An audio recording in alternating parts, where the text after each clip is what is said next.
brand new season, season 25 of RaceKraft V8 Vets live here on SimSpeed TV. It all kicks off at Phillip Island Grand Prix circuit for a slightly truncated race due to iRacing maintenance, but it's a big 10 rounds ahead of us in one of the best V8 racing leagues on iRacing in Australia.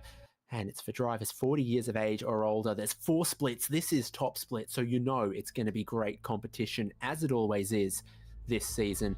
David Haynes with Brock Cadday, Jay Kennedy to bring you SimSpeed TV's coverage. Always good to be here at Phillip Island, Brock.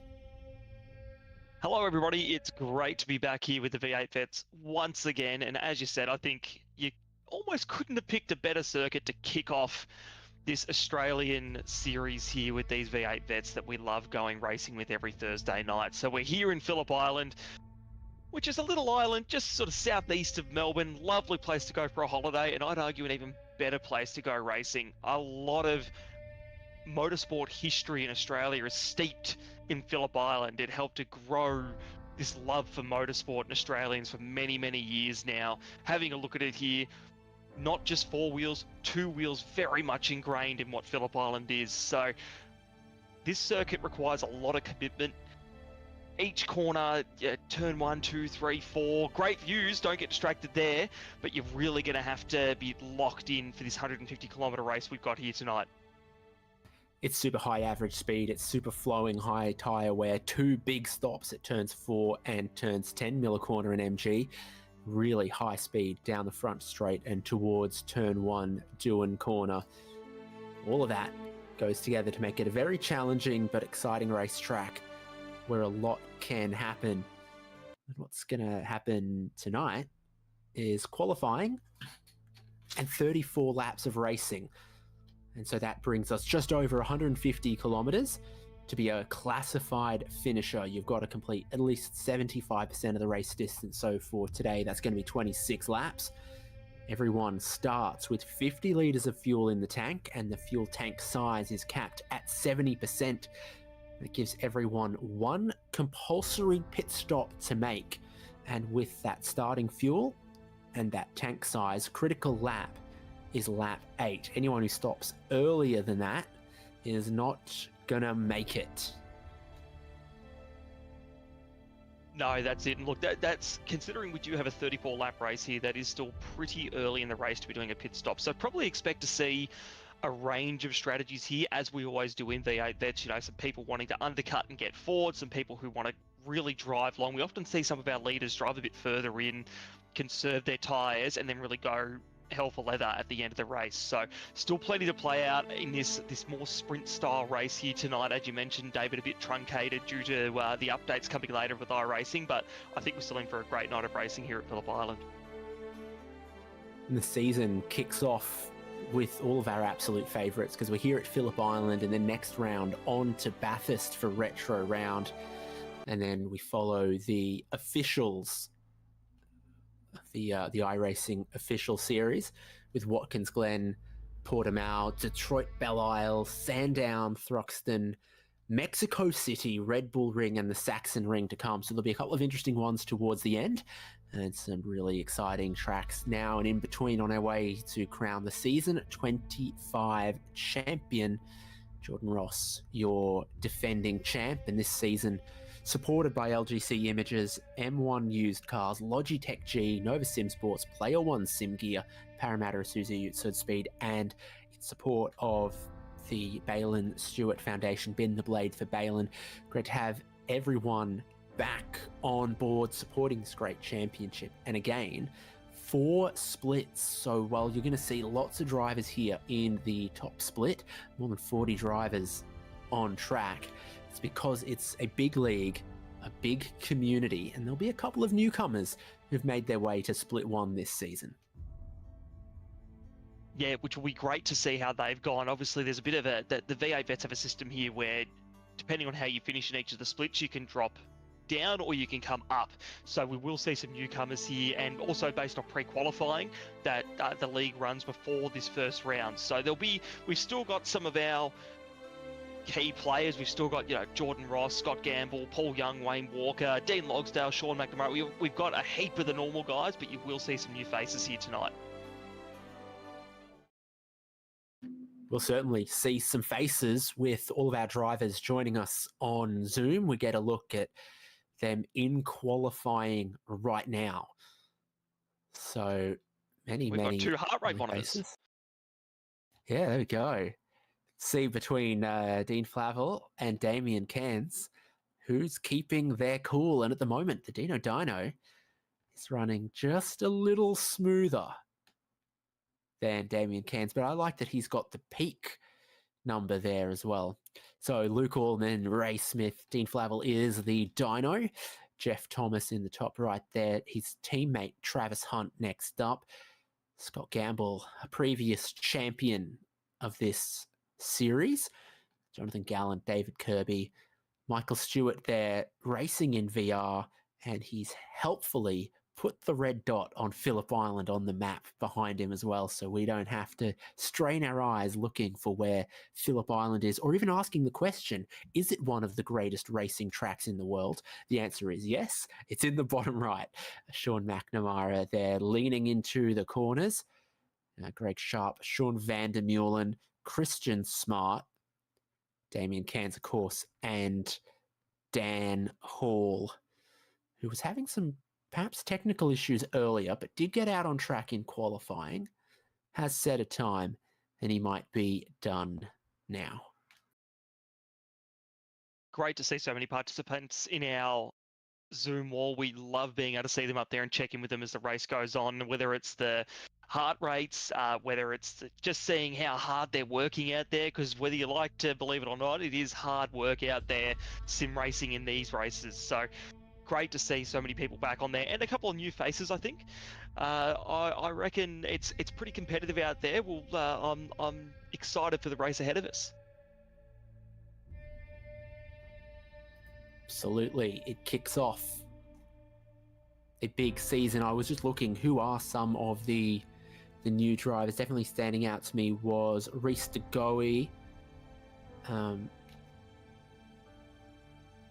What was the other one? Brian Minogue. Lon McKee, perhaps new as well, but many returning familiar faces. Scott Gamble, Sean McNamara, Jordan Ross are all at the top of qualifying at the moment. Wayne Walker, off the back of grabbing a couple of wins last season, is also back. Great to see. I know Jordan Ross, he definitely had the advantage last season, but I think it's safe to say that we've seen a real lift in the pace in V8 Vets. Jordan Ross has come along, and instead of continuing to run away with it, the other competitors have lifted to where he's at, and that's excellent to see. So I'm really excited for this season. I know we're only in round 1, we've got a lot to go after this, but we've been seeing the steady improvement of all the competitors around Jordan Ross to really challenge him and try and make his life a bit harder. And I think Phillip Island round 1 here in season 25 is going to be no exception.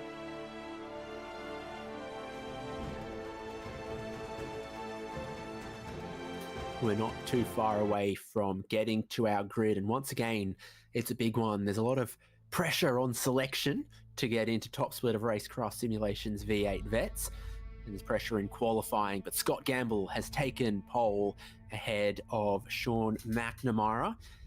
Nice little retro kind of throwback livery he's got going on there. Jordan Ross, the defending champ's going to start from 3rd with Paul Young in 4th. Next row is going to look to be John Latham and Travis Hunt.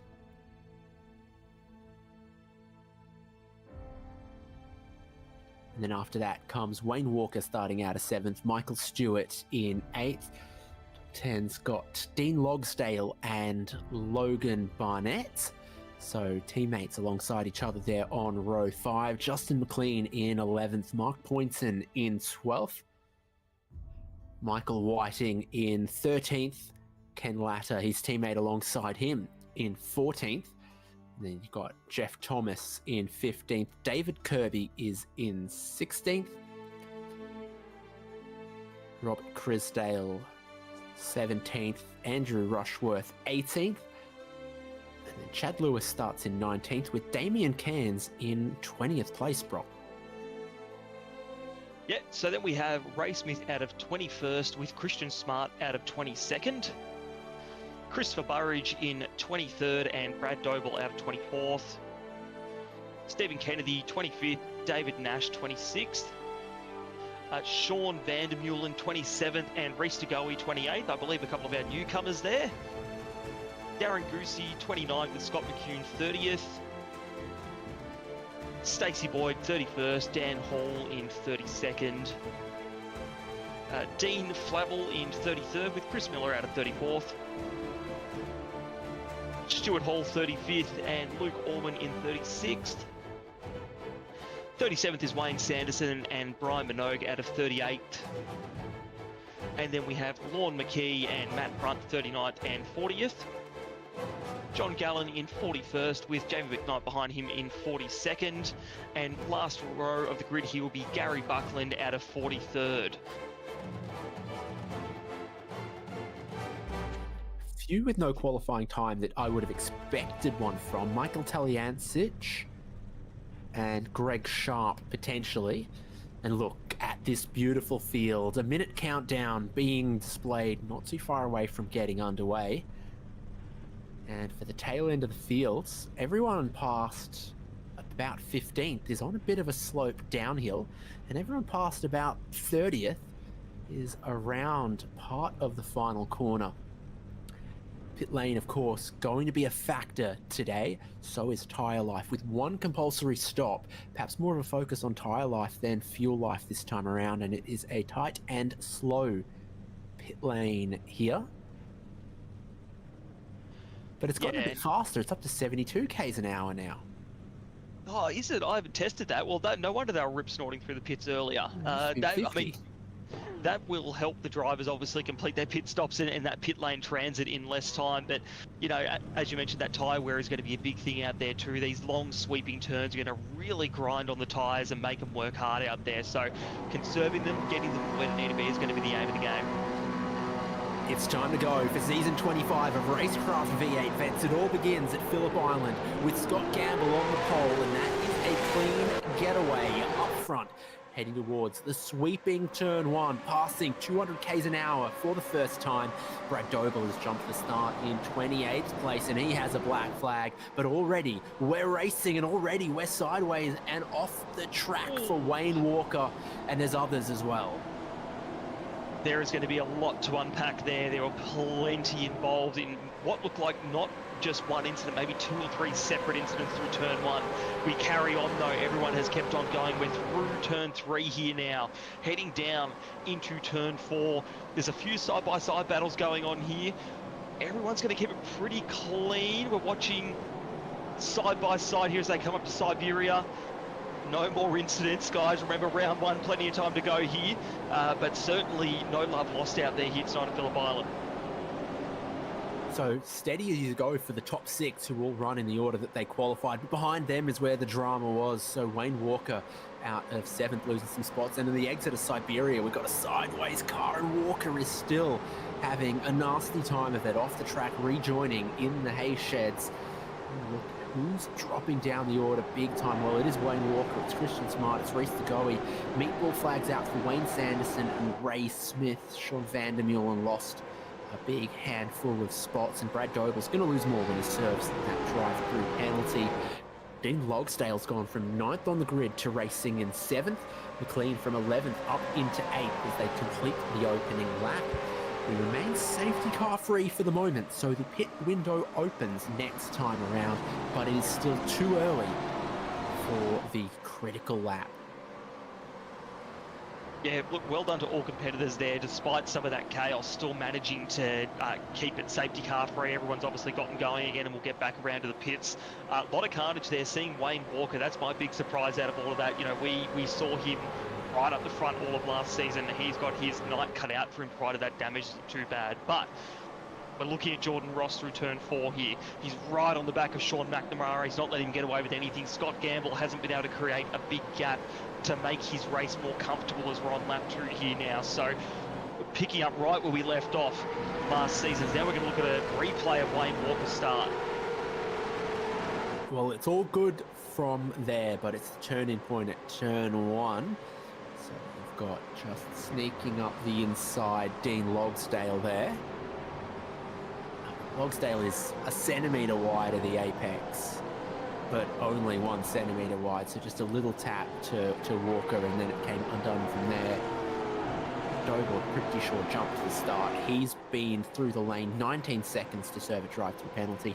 Repairs for Wayne Sanderson and Ray Smith. This is still very tight up front. High slipstream racetrack, particularly on the front straight here. Peak speeds have already passed 270 k's an hour, up to 280 for Sean McNamara before he cracks the throttle and elects to just sit behind Scott Gamble. If I got this correct, former teammates but no longer.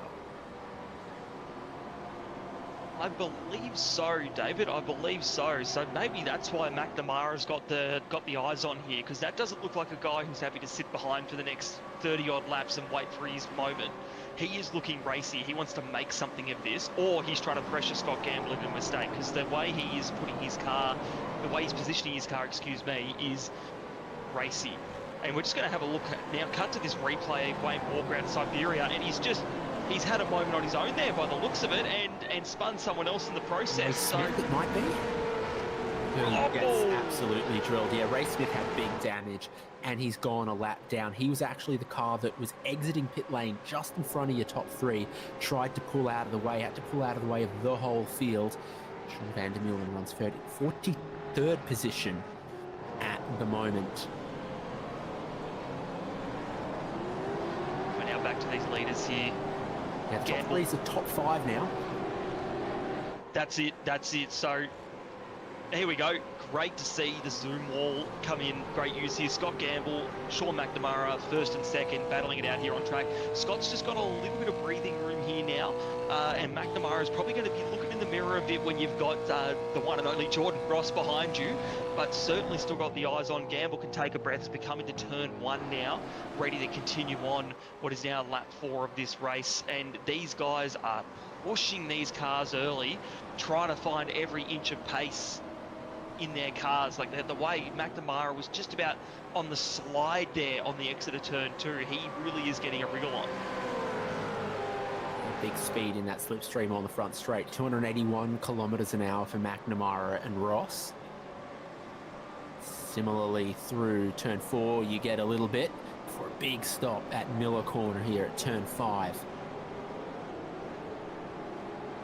Not too many moves happening here, but a little bit of elbows out between Jeff Thomas and I was gonna say Whiting, but it's not. Ken Latta. Has he not got his spec map? I was expecting to see silver where it's white. Oh, he does. Okay.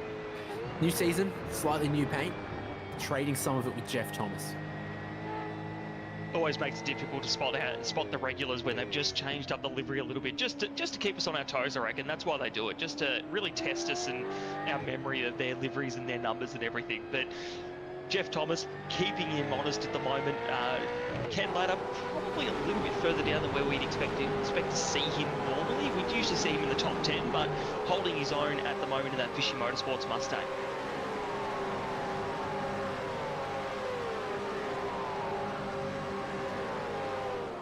Most positions gained. 12 goes to John Gallen, 12 to Jamie McKnight, 11 to Dan Hall, and 11 to the Dino Dino. Looking back at John Gallen, just in behind Chris Miller. Turning through turn 1 and getting just a little bit of a slide on as well. If you're Saw not a sliding, pelican in the Brisbane River the other day. was he sliding through the river as well? No, but I tell you what they're very good at is having their big wingspan and flying in the ground effect just above the water, and you think they're going to land, but they just keep going. They just sort of glide just above the water like a hovercraft. I think, are we foreshadowing John Gallen with his Pelican Majors Series livery here, that he's going to glide through this race and get some positions? I reckon that's what you're trying to foreshadow here, David. Well, he'll certainly have a go at some big fish. Dan Hall's also made a chunk of spots. Started out 32nd on the grid. Runs 20th right now. That's just in behind Stephen Kennedy. Throughout practice and qualifying, Dan Hall might have been having some tech issues or had to step away for something. So I'm not sure that the qualifying was representative of the heights and the pace that he can reach. And I guess you've got to say the numbers back that up. Exiting the final corner, really long left-hander, waiting for when you can get to full throttle. Tall gears, so up to the top of 6th. Peak the speed, about 280. Yeah, and really ranging up on the back there as well. So I think that's Christopher Burridge up ahead of him. Excuse me, Stephen Kennedy up ahead of him there. So really just, you can see how effective that slipstream is from that onboard there. And if you can just get close enough off the last turn, or even turn 3 here, turn 2 and then turn 3, you can just get that run that you need to try and have a go. And we'll see, he's having a look. Won't get it down there this time, but he's looking racy. Dan Hall is not done making positions in this one. Oh, g'day, Barney. No need to wave a yellow flag or bring out a safety car board just yet. You will need to wave a white flag and a checkered flag towards the end of this race. Would have ferociously waved the green flag at the start, but our eyes were elsewhere. Beautiful view from up high. When the weather's good here at Phillip Island, it's got to be one of the most gorgeous places anywhere in the world. You just wish that the weather was nice here more than 4 weeks a year. You know what, David, I'm going to challenge you on that. You get about 5 good racing days a year, and the rest are, you think it's going to be nice and sunny, and then the wind and rain hits. But you know what? I've got to say, regardless of the weather, it still puts on a spectacle, this track, every single time. So, speaking of spectacle, even on this, these are the ideal Phillip Island racing conditions V8 Vets have put on here for us tonight.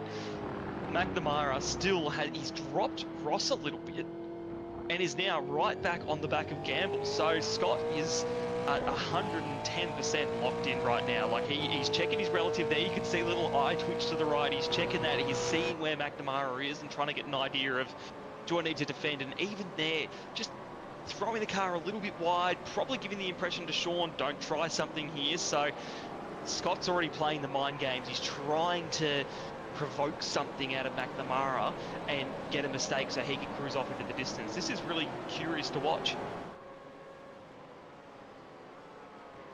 Your top 5 are all looking at this 150-kilometre one-stop race and thinking about tyre life, thinking about a little bit of fuel saving when it comes to that one stop. So we are still a long way to go in this one. Down the hill and then trying to hook a little bit of the camber at the apex of MG here. Michael Stewart in 9th. We've got a little bit of a gap opening between the top 5, top 6, and then Dean Lodsdale in black and green, Justin McLean in white and blue, and Michael Stewart in the 9.5 Sim Sport livery in the colours of the Balin Stewart Foundation.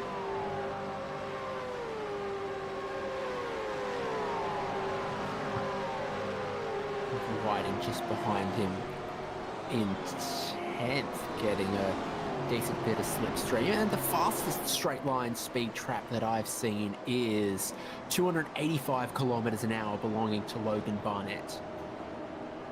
That's pretty impressive.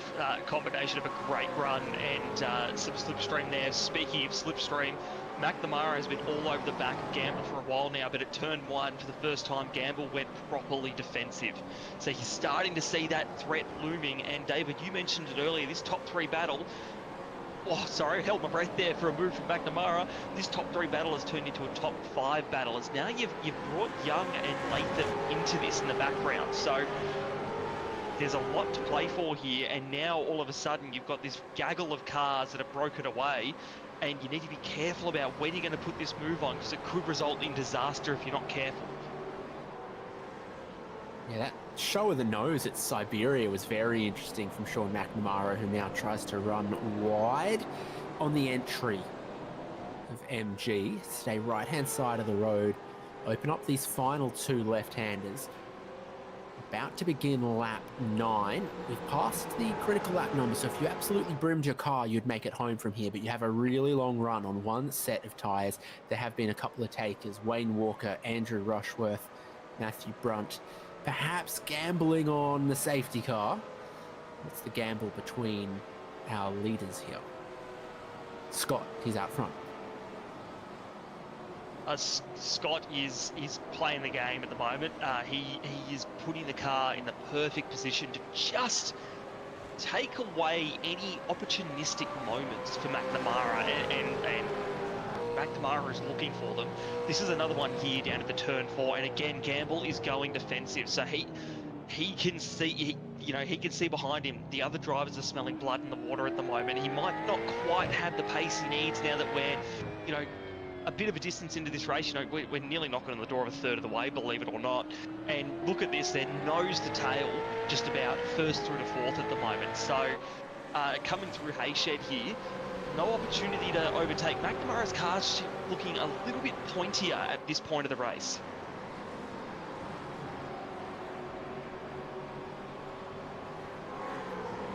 The top 5 are close. Travis Hunt wants to get a little bit closer to this. He's just off this group in 6th. Fastest lap of the race still belongs to Sean McNamara, but they're not doing that kind of pace. 132.2s. It's 33.4 last lap around for the leaders.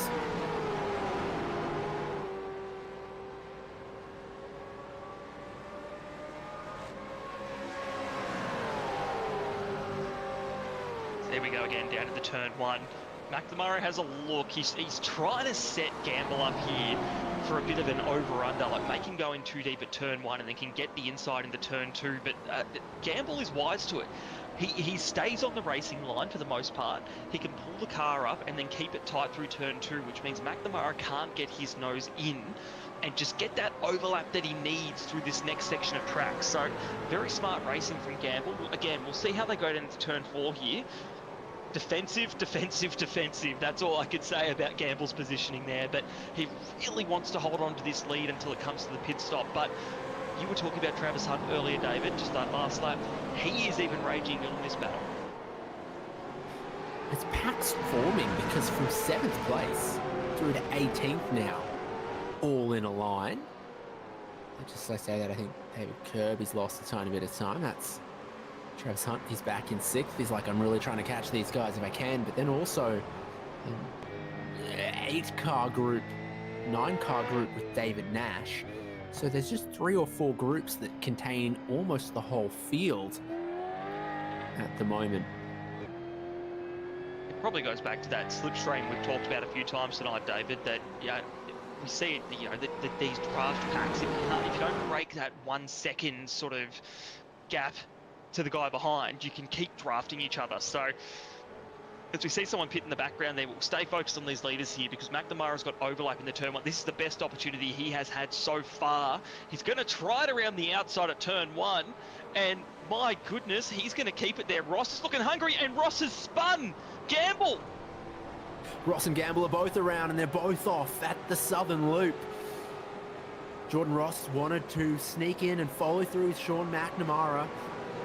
Scott Gamble was trying to close the door, and both of them come together, and Scott Gamble is not completely happy with that. Absolutely no doubt about that. McNamara, Young, Latham and Hunt is the leading group, and some of the cars that went to pit lane: Michael Stewart, Robert Crisdale, Reese DeGoey. So some cars from inside of the top 10 and top 15 heading for pit lane, and there'll be a couple more like Sean Van der Meulen. This is where Scott Gamble has ended up. 9th place with Ross back in 16th. And a bit of damage there to the front left of Jordan Ross's car as well. So he'll feel that through these faster sections of the Phillip Island circuit. Now he's behind one of these big packs we were just talking about earlier. And this year is featuring, I believe it's Michael Whiting back just about, or potentially Logan Barnett back, excuse me. But we've got a nice little pack here of 6 or 7 cars who are now coming around to complete lap 11 and start lap 12, and it is absolutely all to play for now. Your 2 fastest guys of the night so far, they're just about gone out of here. So who knows what is going to happen in this next sort of 2/3 of the race after these pit stops. Scott Gamble comes in, David Kirby comes in, Jeff Thomas comes in, David Nash and Scott McCune. So we're starting to get a few. Still a little early goings in this race. Lap 12 with 22 to go. The chance of a tyre undercut really looks appetising around a track like this, where the overtaking has been difficult, but the tyre wear has been significant. Justin McLean is in 6th. Logan Barnett is just behind him. As the 9.5 SimSport teammates go into turn 4. Someone torched their front right a little bit, and it was McLean, but then on a tiny bit of the gravel in the tight line, Logan Barnett kicks it sideways, so both of them lose a bit of time, with Michael Whiting, Mark Poynton and Ken Latter in behind. Oh, serious time loss now from Barnett. And this is just showing that this pack racing we've got going on at the moment, a small mistake can seriously cost you. It's not one position, you know. Barnett has just lost out on 3 positions there in a couple of corners with a couple of mistakes. So it really can cost you, and you know, you can still see the bit of that dirt on the tyres is affecting Barnett as well. So dropped a few positions there. Now looking at Paul Young in 2nd place, who is carrying on here and not letting McNamara run away too much out the front. Bit of a gap, but nothing too much. And John Latham is also hanging on to back of this, these top 2. So, although we've had that incident, this top 3 still are pretty inseparable, excuse me, as we really cruise through to when we're expecting some of these pit stops to happen now, I think. I have a question as to why everyone's pit stop is 28 to 30 seconds, but Scott McCune's is 18. I don't have an answer, but it is a very good question, because that seems way too short for this single compulsory pit stop race, and maybe really gambling on a safety car. As Ken Latter is down the inside now on Barnett, so Barnett continuing to try and battle and get those positions back, but Latter is going to keep ahead of him for the time being, with Chad Lewis now flashing the lights as well at Logan Barnett.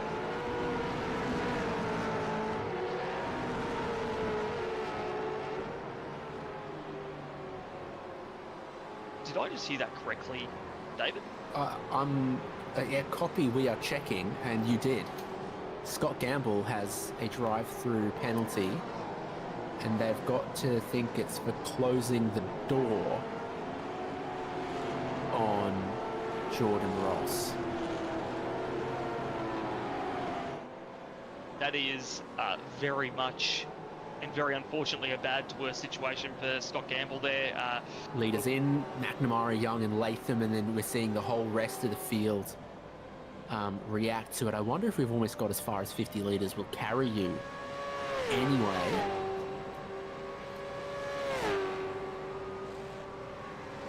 There's 1 or 2 cars that look like they're going to keep going, Jordan Ross and Stephen Kennedy, but McNamara came in from the lead and the rest of them all followed him in, keeping an eye on their pit stop times on the right hand side of the screen. We're expecting to see 28 to 30 seconds of fuel. Anything less than that is surprising. Yeah, exactly. It's so look, a few guys still continuing on here, but the majority of the field are in. They would have had a lap or 2 left. Wow, this absolutely side by side in the narrow pit exit. Sean McNamara just squeezes ahead of Paul Young. Travis Hunt's caught them, and John Latham is just in behind Young there as well. They couldn't be closer exiting pit lane. No, absolutely not. Any gap that they had beforehand is it is no longer there, and Hunt has definitely played himself into this really well through that pit stop cycle. So whether it's entry, exit, or he's under-fueled a bit, whatever it is, he's done a really good job of dragging himself further into this fight for the podium tonight. And then also with a couple of laps of tyre undercut, Michael Stewart's just behind them there in what's going to become 5th place, we think. So that's worked out pretty well for him. He's just clear of all of the shenanigans with Robert Crisdale, Scott McCune. Saw Dean Logsdale lighting up his rear tyres after a longish stop with Mark Poynton and Michael Whiting there as well. These cars full attack through places like turn 4, places like the hay sheds, where if you're racing F4 cars, easy flat out. You're racing GT3 cars, easy flat out. But these machines, not quite. Everything's a workout. That is absolutely correct, and you can see it even there through Lukey and through these corners. See, even when you are flat out, you're still fighting the car, and you're still trying to keep it on the straight and narrow, which is not as easy as it sounds with these big V8 machines. And even then, coming through turn 1 here, we've been seeing slides all night as they're just trying to eke out and push as much as they can out of these things, and every tenth matters at the moment with how close these gaps are. And McNamara doing well out front there. He's staying true to that pace he seemed to have earlier in the race all over the back of Gamble. He's now holding the lead, creating a bit of that gap, and letting Young and Latham behind him duke it out at the moment.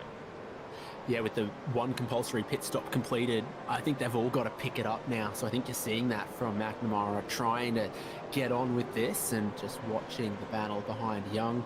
Stays ahead of Latham. Travis Hunt tries to challenge him. Michael Stewart, I think, still thinks he's got an opportunity because he's 1.5 seconds behind this. His tyres will be well and truly in at this point.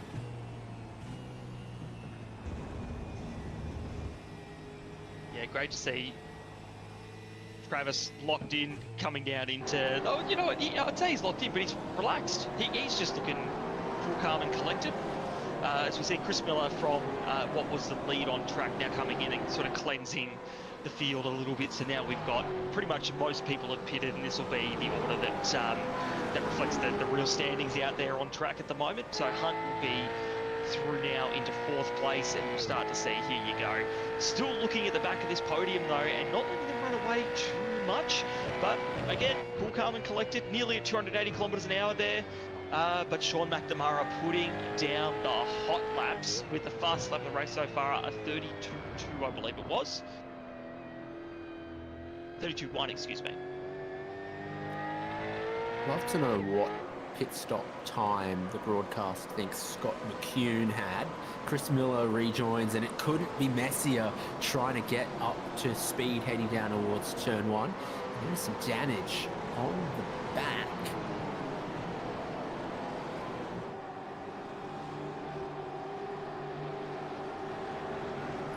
Logsdale is missing his rear bumper and diffuser.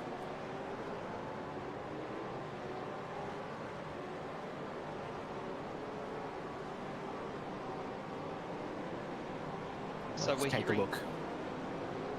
Yeah, we're hearing the background. Michael Whiting on the race control channel has been blowing up about an incident, and we should have some footage in a second here of what happened.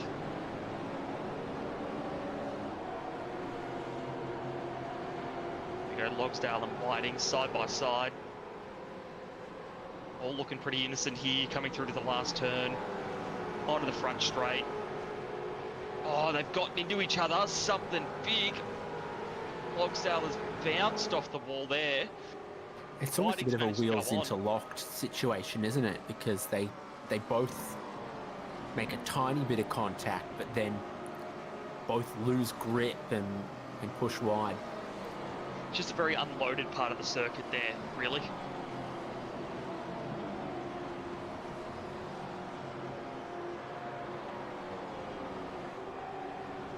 Seeing here Jordan Ross as well, trying to climb back through the pack after that incident with Scott Gamble. Currently down in 15th, but setting the fastest laps. We are looking at Jeff Thomas and David Kirby, and this little battle pack we've got here for 10th and 11th and 12th as well in the background here. So down the inside comes Justin McLean on David Kirby, gets the move done. Probably one of the cleaner moves of the night, to be fair. Right down the inside, we've got a zoom cam for both of them as well, and they will carry on here, still in this tight-knit little battle pack.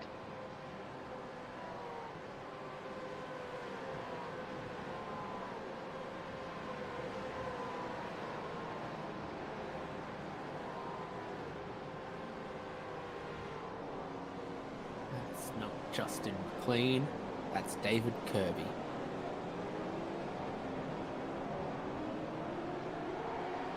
recognise that hair anywhere. But on board here, David. He's one of a couple of our drivers who don't like sleeves. It depends on what part of the world you're from. I saw Scott Gamble before wearing a flannelette top. He must have been a bit cold, and being, you know, I don't know where he's from in Melbourne here. It definitely is a bit chilly, but the non-sleeved must just get a bit warm while they're doing their racing, I reckon. As Jordan Ross fires down the inside the background there as well, making up another position here on, I think that was Chad Lewis. So that's 2 positions in a lap there, I believe. He is not mucking around, trying to make some spots up out here. And he picked up the fastest lap of the race last lap. 1:32.074. That was the peak of the tyres.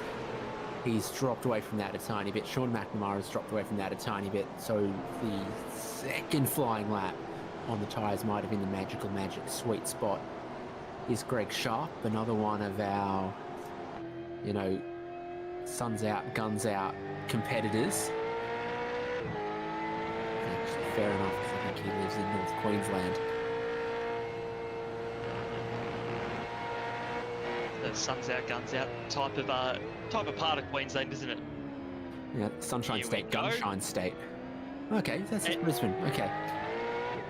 But confirmed Brisbane, Queensland. There you go. How's that for a new little broadcast tidbit? But you know what? From what I've heard up in Brisbane, the weather is beautiful at the moment, and I'm very jealous as a Melburnian. So I would be suns out, guns out if that was the case with me too. So on board with Travis Hunt. Still not letting John Latham get away with anything here. So you can see in the background there, first and second have kind of followed away here, or driven away here a little bit, and left Latham behind. But Hunt is still in Latham's draft, and more than anything, he's not just in his draft, he's trying to attach that magnet to his bumper and stick right with him at the moment. So this is all to play for. Hunt is well and truly, no pun intended, in the hunt for a podium here tonight at Phillip Island, and I reckon he knows it. Yeah, Latham's starting to look a little vulnerable in some of the transition, the braking zone as well. Be a long run on the tyres to the checkered flag here. So here's Jeff Thomas and Scott McCune. We're going to get the pit stop time from McCune because I think he still owes us another one. And so it should have been 28 to 30 seconds, but it was only 18, so he's going to come up 20-ish litres of fuel short, for comparison's sake. And compared there as well, confirmed and compared. So Scott McCune's up 20 positions, but he has 18 seconds of fuel on board as we're watching the background, this melee here. But compared to his competitors, they all have about 30 to 31 litres of fuel on board. So definitely, as you said, David, he owes us some fuel. He owes us probably another pit stop there to get him to the end. So be curious to see what happens there. And even with the safety car, I can't see him saving that much fuel. Dino. Yeah, doing 109, 110. Who's got... Oh, okay, that'll give you a hard stop, running wide out on the grass there. So it's all action in the rearview mirror behind Dean Flavel. Darren Goosey is going to have Minogue and John Gallen challenge him down towards turn 1.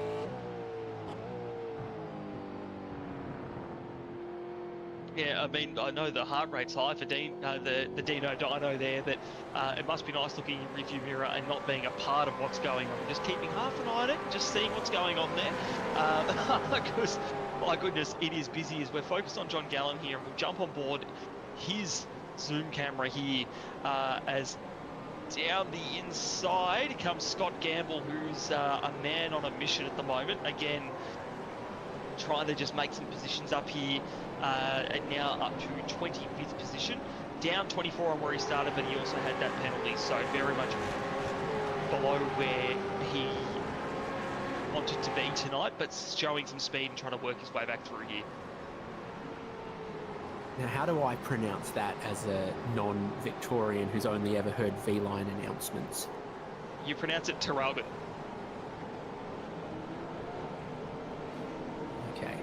You guys love to play these kinds of tricks with, you know, places like Brand. Don't even get me started on Brand. It's like a silent A and H, I think, going on. Not sure. Yeah. He says, as someone who used to live in Indooroopilly, where about 6 of the letters are silent.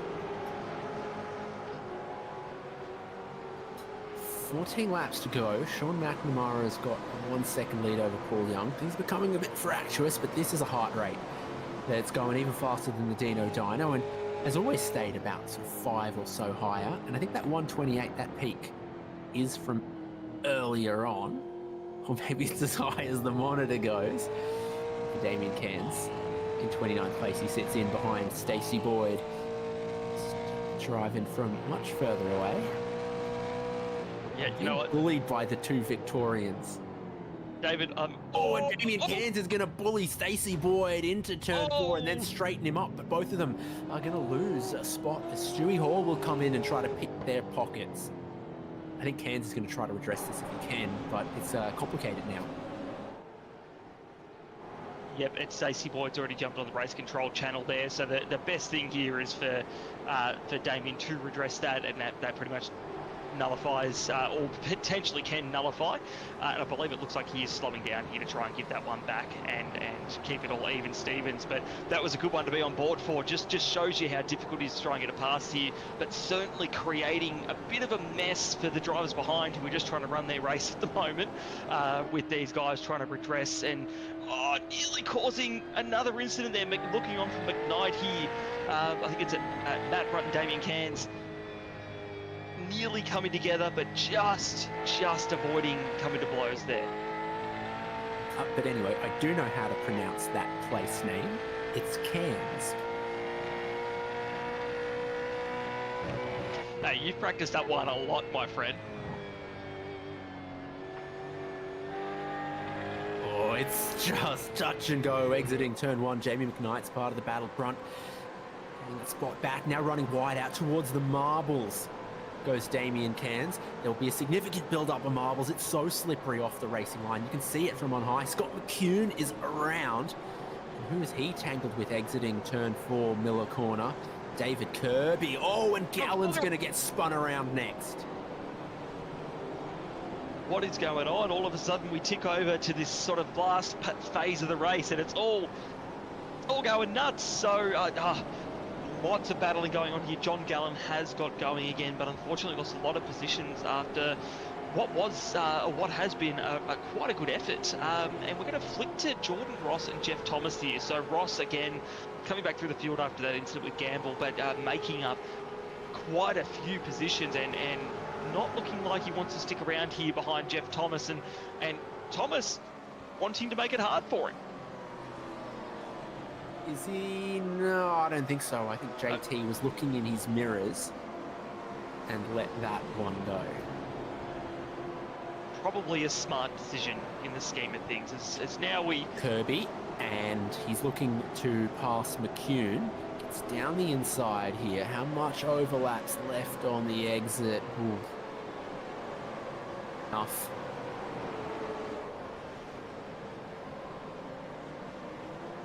Now we're going to look at this Gallen incident Goosey here as well with Goosey. Exact carbon copy incident there. Carbon copy incident. So again, race control is blowing up at the moment with incidents there, but that's really fascinating to have 2 of the same incident there with side by side, and the track does move over to the right and narrow up a little bit. So obviously just being caught out by that, I'll be curious to see race control's deliberation on that one.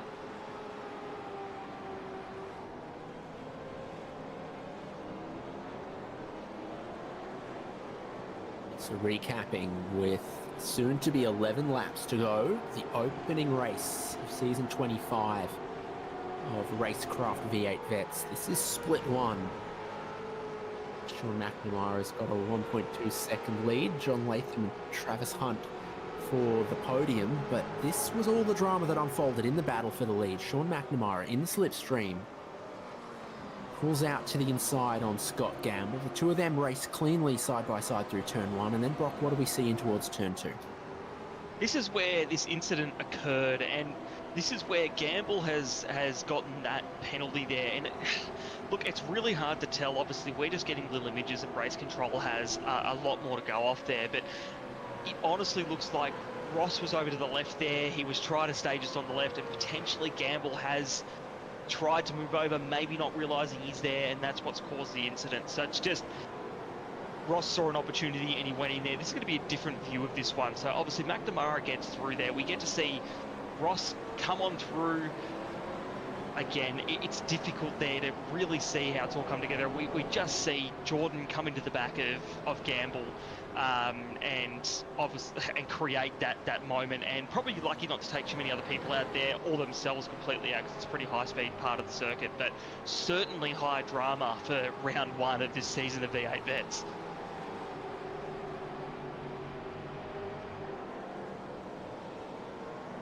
Barnett and Lewis. Really, Logan Barnett's beginning to put a bit of pressure on Justin McLean here.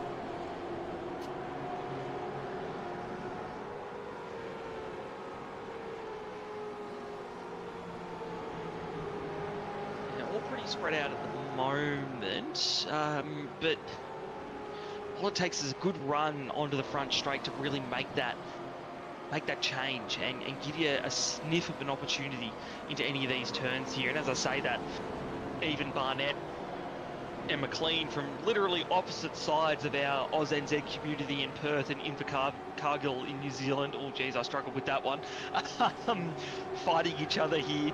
And Barnett just recovering after he was up a little bit higher earlier on, had a couple of mistakes, dropped back a bit, but now starting to recover those positions. So, and here you go, David, you called it, Scott McCune, Otis a pit stop. Here he is, having served at 15 seconds, which would put him in and around that 32, 33 second mark for a pit stop, like we saw most of our other drivers do earlier.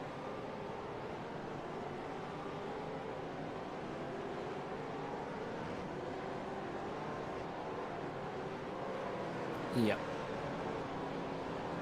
Wayne Sanderson also making a second stop. Matthew Brunt making a second stop. Sanderson, of course, made his first stop very early on, predominantly for damage.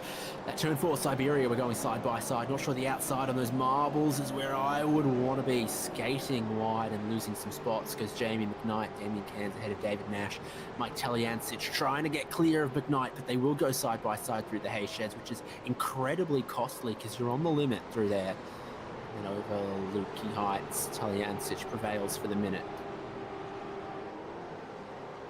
Yeah, well done there by Teljancic. I thought he was off there. I thought we were going to see him off in the weeds and trying to catch that thing, and he managed to wrangle it over the marbles out there and keep that position on McKnight. So, interesting. McKnight and Teljancic, two drivers we probably usually expect to be a bit further up the grid here in V8 Vets, so not having a great night. But to go to the opposite of that, we're going to look at the most positions gained. Now, Dan Hall, we talked about him earlier, and he was in a great spot. He's improved even further to 15th now, plus 17. Luke Allman's plus 16.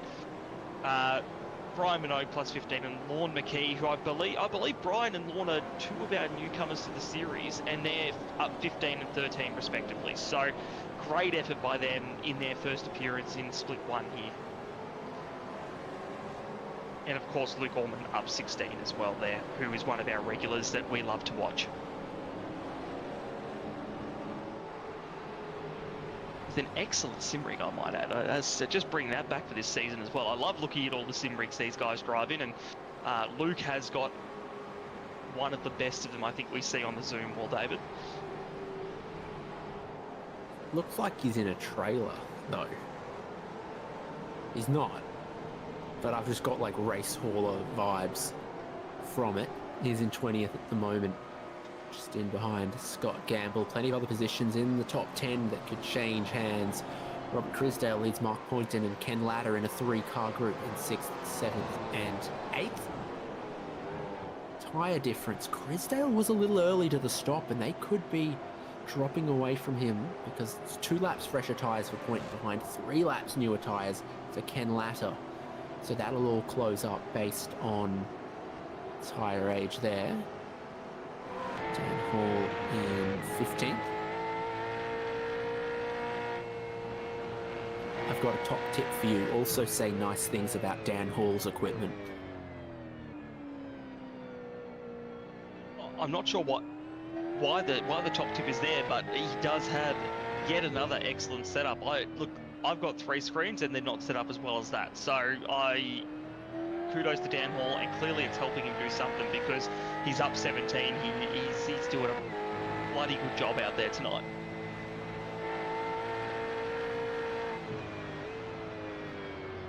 Yes. Definitely looked like he could be challenging Justin McLean shortly, but he's got to worry about Christopher Burridge behind for the moment. Over Lukey Heights into one of the slowest corners. We really do want to catch that camber to help rotate you at slow speed. And then visually you don't notice it so much, but through the final corner here, the curb is flat and then it raises and then it goes flat again. So there's some of it that you can climb very easily on the inside, and some of it that will upset the balance of your car a little bit. We'll get a peek at 282 kilometers an hour before needing to slow it down through turn 1. For some categories, like Formula Ford or Formula V, where they basically go flat out through turn 1 here at Phillip Island, but for these guys, they're dropping from 280 down to about 190 kilometers an hour at the apex. Do need to shed a lot of speed on the way into turn 1. Yeah, and with tyres that are fairly used, not completely gone, but fairly used, you really have to adjust your braking point a bit and just judge, particularly if you're in the dirty air of someone else in front of you, and make sure you are washing off that speed, because it's so easy if you fall out of the camber, and that is true of multiple corners here at Phillip Island, to really lose some time, particularly on the marbles after we're this deep into a race. So important to know, to keep your eye on what's ahead of you and know your car, as well as we're just seeing a lot of marbles and dust on the track as well there as they're coming through one of the more tricky parts of the circuit. Jordan Ross will quickly close in on this and make it very interesting with 6 laps to go. Makes sense he could grab a couple of spots. What Crisdale is towing along his teammate, perhaps impeding him slightly. Ken Latta hasn't been able to get too close recently. Here is Cat amongst those pigeons, about to cross the timing line. Robert Crisdale 133.5, Jordan Ross a 133.1, 4/10 quicker than those drivers this lap, and keep an eye on those margins, I think.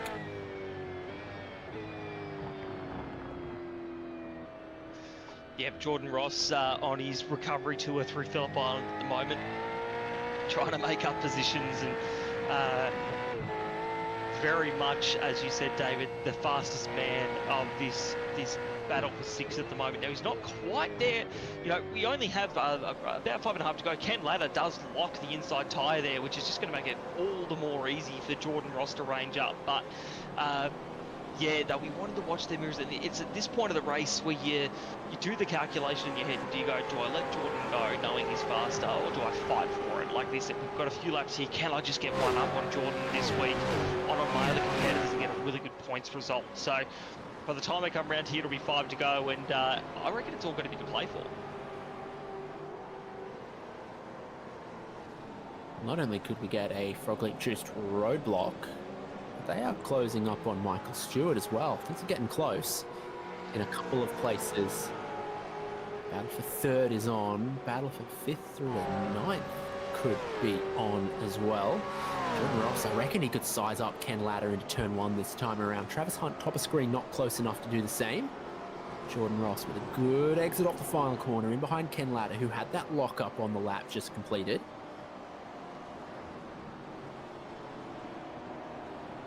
Ross will certainly this lap put some pressure on for the 8th spot. Yeah, and already looking like he's just, whether it's his car, his setup, his driving style, just that the car looks to be better placed and taking better advantage of the track space here at Phillip Island too. So we'll see here down to the turn 4. Ross won't want to take any risks. He's going to show the nose, but not make anything of it just yet. Latta's going to be very aware that Jordan Ross machine behind him of Synergy Sim Racing is there and waiting. but through Hayshed, not much to be done there. Maybe the next place is Lukey, but we know Ken Ladder's a hard racer, so will he make it difficult?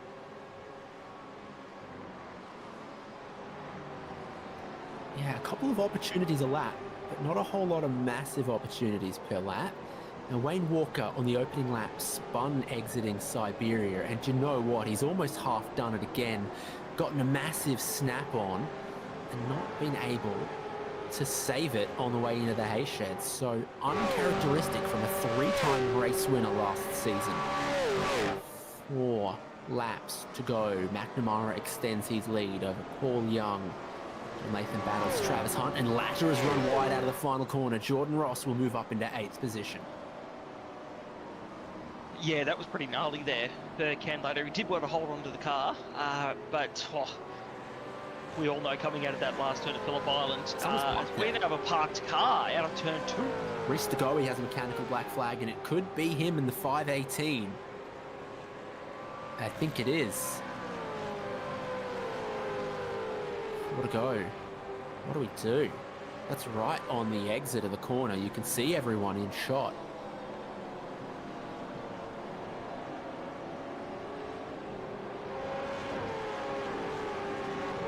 Replay here of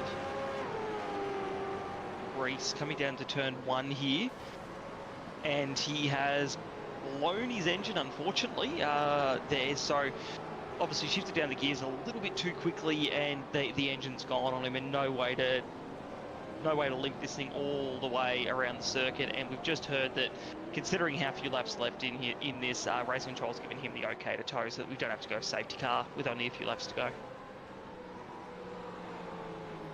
It is what it is. John Latham and Travis Hunt through the final corner. Front right is the tyre that takes an absolute beating no matter the car around here, because you've got so many of those long left-handers, like the very final corner. Turn 2 at Southern Loop coming up, even turn 4 and Lukey Heights. So that could have been a problem for Ken Latter. It'll be a problem for all of our drivers who again have dropped typically in the range of a second or so per lap away from their personal bests. Jordan Ross is looking for a frog leap juiced 2-for-1 by Mark Poynton and Robert Crisdale. Oh, and it's wide from Latham as well. Yeah, Hunt just had a peek there. He's there. You know, that just shows you Latham just needs to make another mistake, and it's on for young and old here. So, and that's given Hunt just another half a tenth, and I know that is not much, but it's all that Hunt will need to get that run on the front straight if his car has got what it takes. So he's definitely still can smell this 3rd place. He wants it as well. As speaking of someone who wants it, Jordan Ross behind these frog leg juice cars here, up into Lukey. Gonna look, no, they're gonna defend. Okay, so they don't want to let Jordan through. They're like, we want to keep our positions here in the 10, the 6th and 7th here. So we're gonna make your life hard for the next few laps, and that could make some interesting racing. Poynton's playing rear guard. He did it into Miller as well. Travis Hunt is thinking about a podium to kick off the season. He's also got a little bit of traffic to perhaps worry about with 2 laps to go. Then so does John Latham. And this could be key to their battle right here, is how this traffic is navigated and how smooth it is for them. Because, and here you go.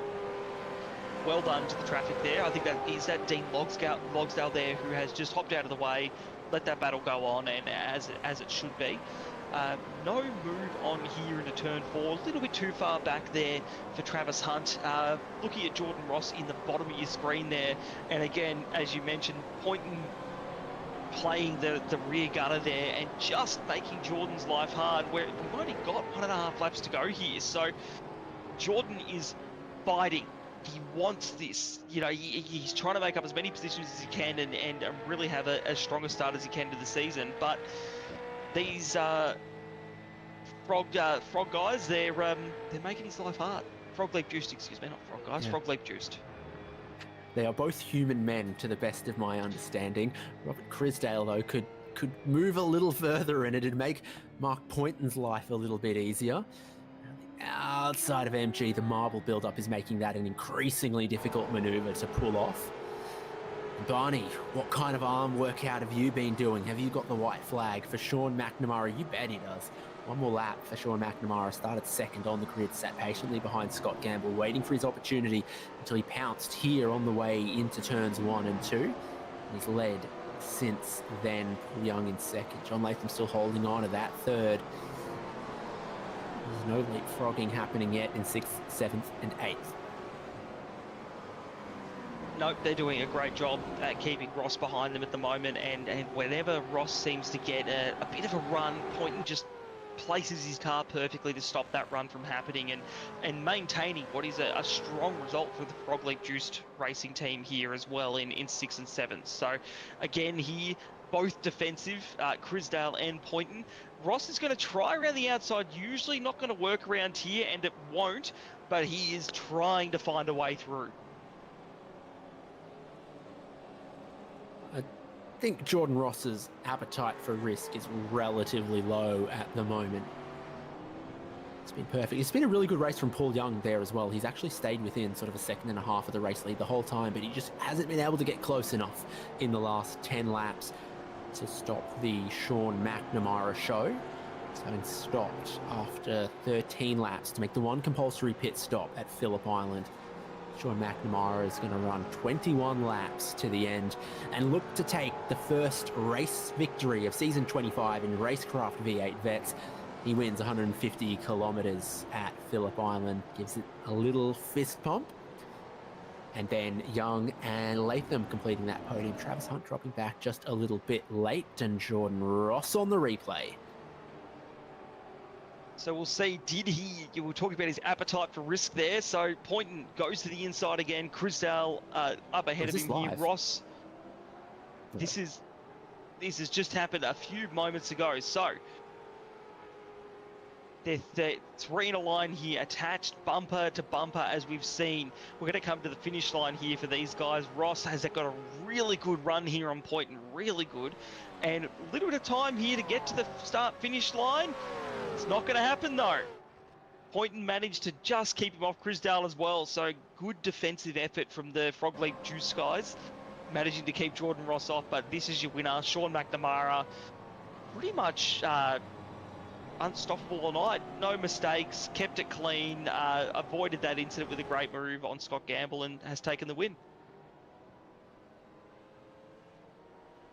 Spectacular start for him. Whole rest of the field coming around to take the checkered flag. Mike Taliancic might be the very, very last. Of course, everyone who completed 75% of race distance will be a classified finisher. So I think that includes Reese DeGoey and Wayne Walker, but will not include Ray Smith. Matt Brunt finishes in 40th. Behind Scott McKeown, Sean McNamara is going to come around to take the checkered flag, and we've got to start thinking about who is today's M1 used cars driver of the day. And we'll get to results before that and have driver interviews before that.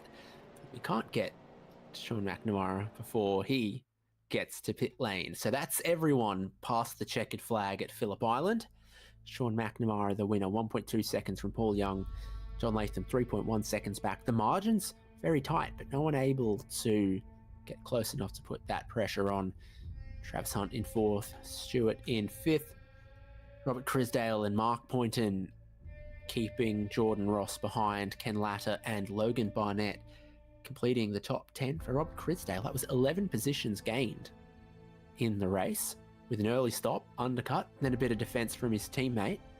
I rate the strategy. Jeff Thomas finished 11th, so also a good team performance with his teammate in 4th.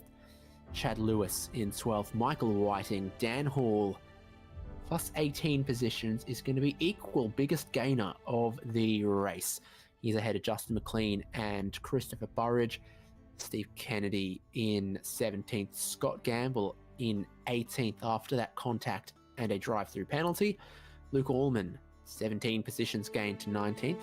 Brian Minogue also 18 positions gained to 20th, so that's a tie between Dan Hall and Brian Minogue. Chris Miller finished 21st ahead of Dean Flavel, David Kirby in 23rd, Lon McKee in 24th, Stewie Hall 25th, Darren Goosey 26th, Stacey Boyd 27th, David Nash, Jamie McKnight and Andrew Rushworth the top 30.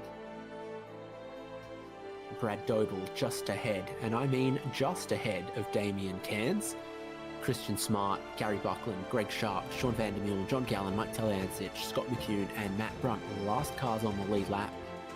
Top 40 after 150 Ks on the lead lap. Dean Logsdale, 1 lap down. He was missing his whole rear bumper and had to make 3 stops in this race.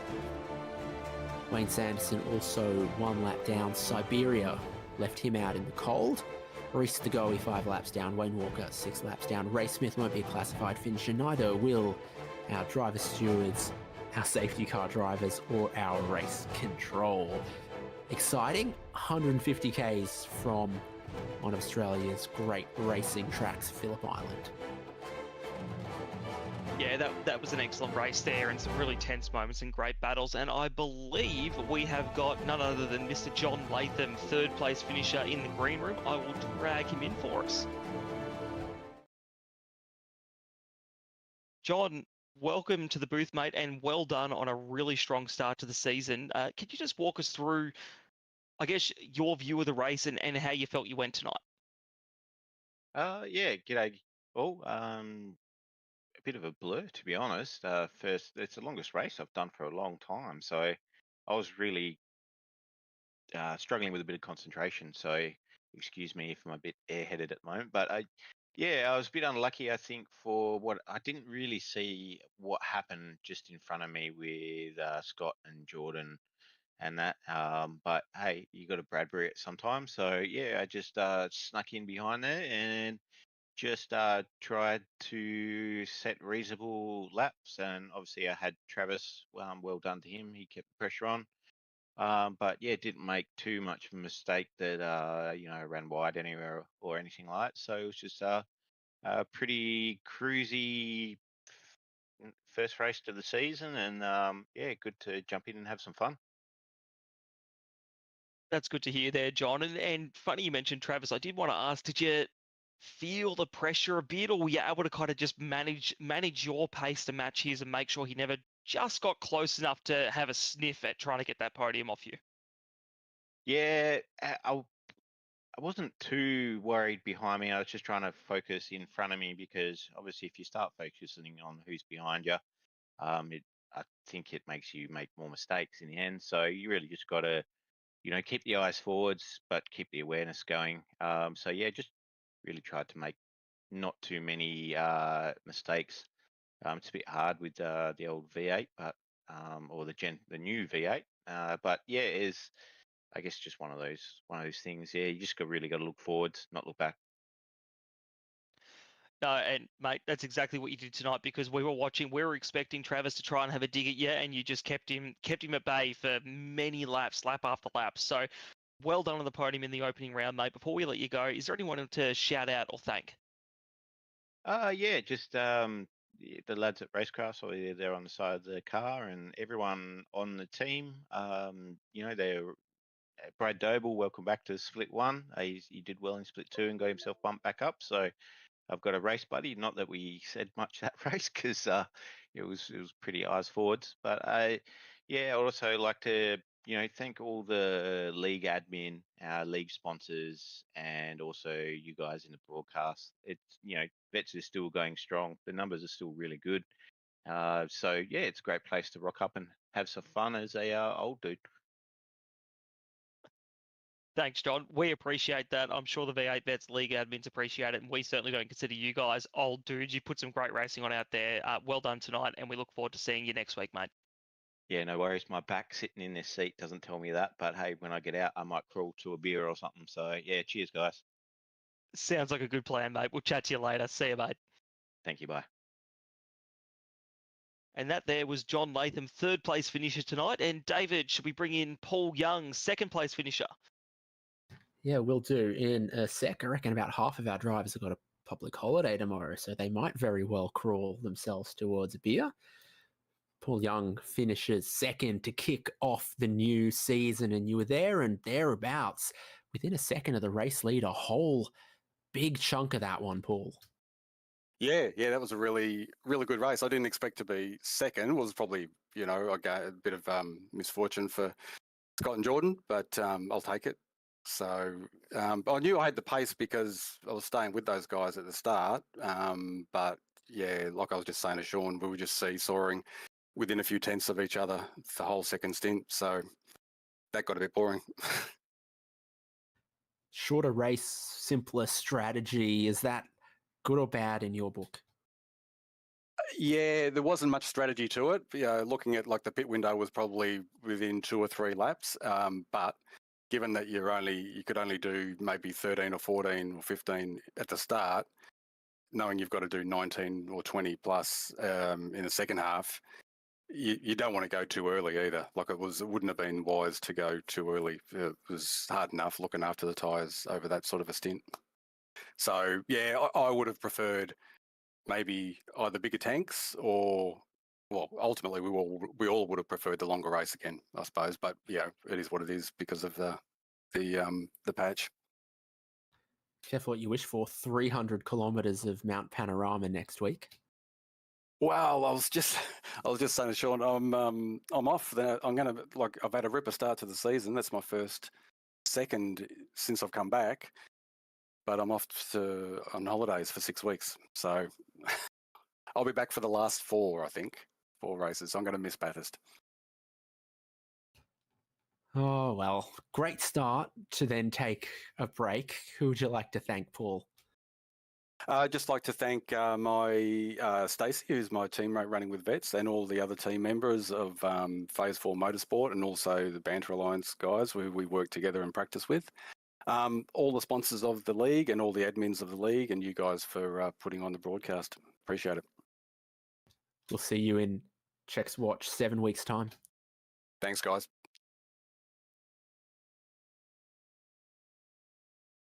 Well, there's one person left to speak to, Brock. And that is none other than Mr. Sean McNamara, who is our winner tonight after a cool, calm, and collected performance out there. Welcome to the Combox, Sean. Congratulations on the win, mate. How do you feel that race went for you? Well, I got the W, so I reckon it went pretty well. But yeah, no, it was good. It's nice to come out of the boxes strong. Changed a bunch of stuff in the off season and sort of went back to basics on some settings and stopped trying to get nerdy with crap. But yeah, no, it was good.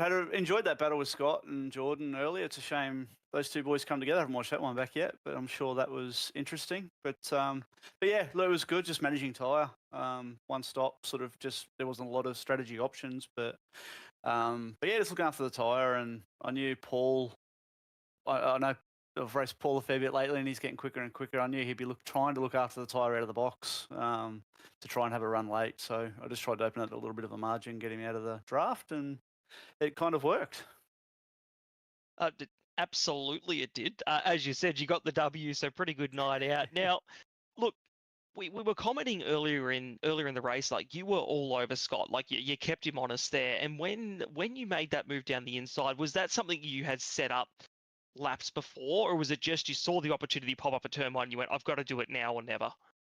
Yeah, I don't know if he was struggling with rears a little bit, but through Lukey and through the last couple of corners, I just had a little bit of an edge, and I could see I could get a bit of a run. So I just sort of sat back a couple of laps, and he was sort of obviously defending down into 1. So I thought, you know what, I know Scotty and I race well together. We race hard but fair, and I thought, well, if I can bomb it down the outside of 1, I'll try and hold him there a little bit, that it'll be a move. And yeah, it worked. And again, credit to Scott for giving me room, and I gave him room. And yeah, so sort of set it up. I knew he was going to defend into 1. He wasn't leaving that inside run. But if I could stick it around the outside of 1, I knew I had it into 2. So, but it's the old thing around here. You can be the second car and look like you're half a second quicker than everyone else, and then next minute you're in front and everyone behind is just dogging you. So it's an interesting track, this one.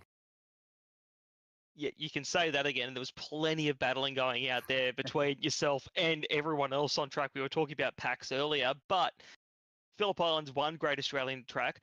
Bathurst is another. How do you approach next week with the 300-kilometre retro round coming your way? Oof, well, I've already got the retro livery on, so we'll tick that box. Yeah, looking forward to it. Jordan Ross and I actually ran the ASR 1000 over the weekend and had a P2 to James Scott. So done plenty of laps around there, so feeling pretty comfy. Yeah, can't wait to get there. It's just a mega track, and we were joking about, the Gen 2 cars, you're doing 203s, 204s around there, and these things you're doing 207s, but you're still hanging on. So that's just a testament to the type of track it is. But can't wait. Should be an absolute hoot, and can't wait to see all the liveries out there as well. No, we love it, Sean. And as someone that used to work at Super Cheap Auto, I love the retro livery. It looks the goods, and I look forward to seeing it next week yet again. Anyone you want to shout out or thank before we let you go, mate? Yeah, look at all the boys from 9.5. Boys had a great job. I know Stewie ended up in fifth there, and Barnett with a 10. That's his first race back after he and his partner had some twins last season. All our sponsors, RaceKraft, RSW, Duffx Graphics, Track School Race Days, and Custom Ear Protection. All those guys. SimSpeed, Jay, yourself, and everyone. David. Love having you guys on board and all the vets community. Great league. Get over 40 and sign up. It's bloody good fun. We love it, Sean. Thanks very much, mate. We appreciate it. We look forward to seeing you next round at Bathurst. Beauty. Thanks, guys. See ya. And that was our top 3 from tonight's 150-kilometre race at Phillip Island, David. That was a good race out there, wasn't it? Yeah, absolutely. Might have been a tad more interesting strategically with 2 stops at 200 kilometres, but beggars cannot be choosers, because we go to 300 kilometres next time. And today's M1 used cars driver of the day, newcomer to Split 1, Brian Minogue, equal biggest mover throughout the race. M1 used cars driver of the day, Brian Minogue, from the opening round. I was looking at what stock they've got, because they're just down the road from me, and I reckon the Suzuki Jimny looks good. Get a little off-roady, but still be able to park it on the street. That's my thoughts right there.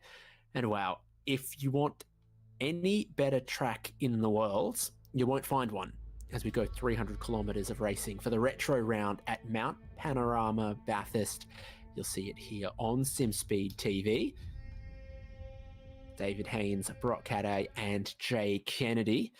And as we say goodbye to Phillip Island, we say goodbye to Dale and Steve out on the luxury yacht out in the bay, because we'll see them at the Bathurst Light Car Club next week.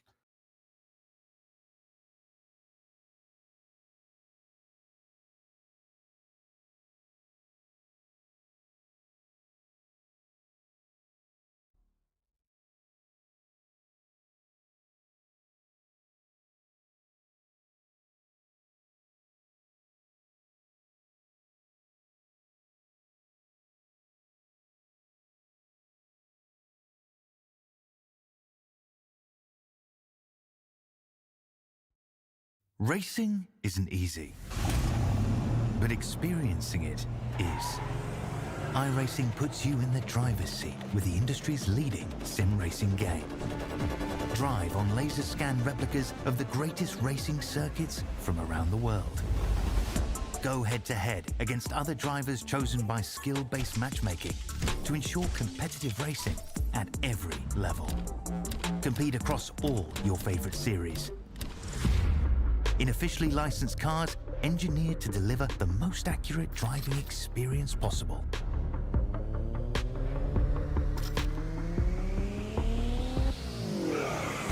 Join a race or host your own with players from across the globe. Race against the computer or in a league with friends. Feel the thrill behind the wheel. Visit iRacing.com.